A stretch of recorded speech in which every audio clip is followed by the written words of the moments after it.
So when working with the Refine Edge tool, it's not an exact science.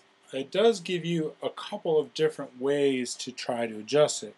As I discussed in part one, there's the edge detection. So if I take this all the way down to 0 and I move this all the way up, and give it a second to recalibrate its algorithm, you can see that we start to get a bunch of fluff. It's kind of a non-exact soft sort of selection.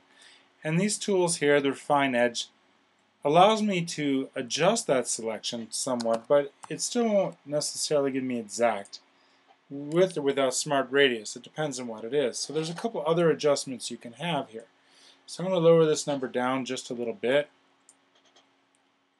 and I'm going to take my erase and erase this edges a little bit here, see if I can clean that up. Okay, and you can see that it's perhaps a little too much. So what I'm going to do here is I'm going to go to the Adjust Edges part of this. Smoothing the edges is looking for the little bits and pieces that are part of the selections and trying to smooth those edges out. And I want to be sure as I'm doing this that I'm looking at the overall selection as we go along, my overall composite. So if we were to go down here to the dress, you can see that, okay, dress has some wavy lengths in it.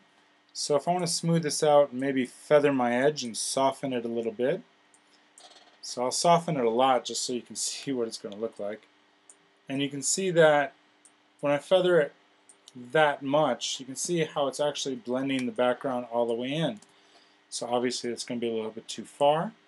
So soften that edge just a little bit. And you got to give it a minute to reach all of its calibration settings. There we go. So I'd even pull that in a little bit more. Contrast is looking for to make the edges crisper and remove artifacts, especially soft edges.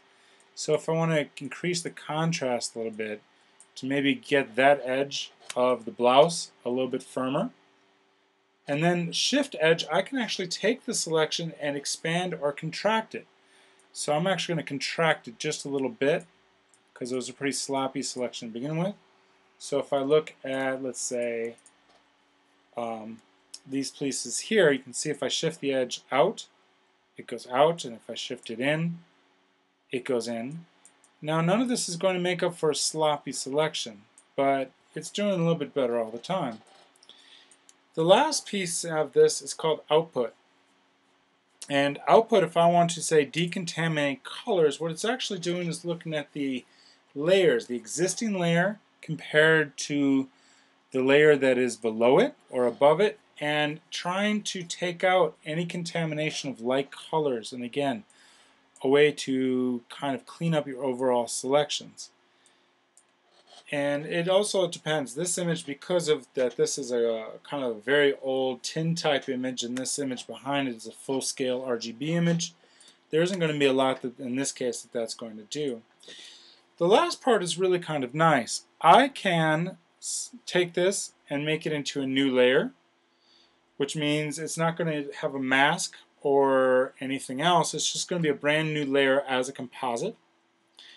So for instance, if I say new layer and I hit OK and I look at layers, you'll see that I have a new layer that is just my selection, and it had turned off this selection from behind.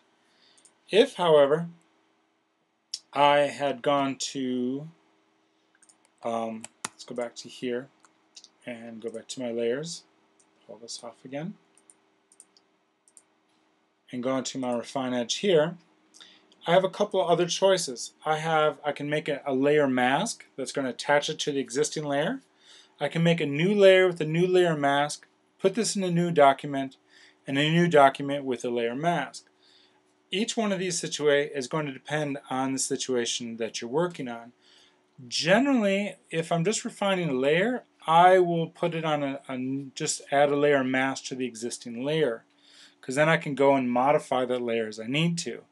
However, if I want to keep the image, the original image, as a source image, and maybe I have to go back to it later, for instance, I would do a new layer with a layer mask. So I'm going to say OK, and now you see that here's my layer with the layer mask, and just like with all masks, I can then go in and make my adjustments, let's say, to go and fix various parts of the head and those sort of things.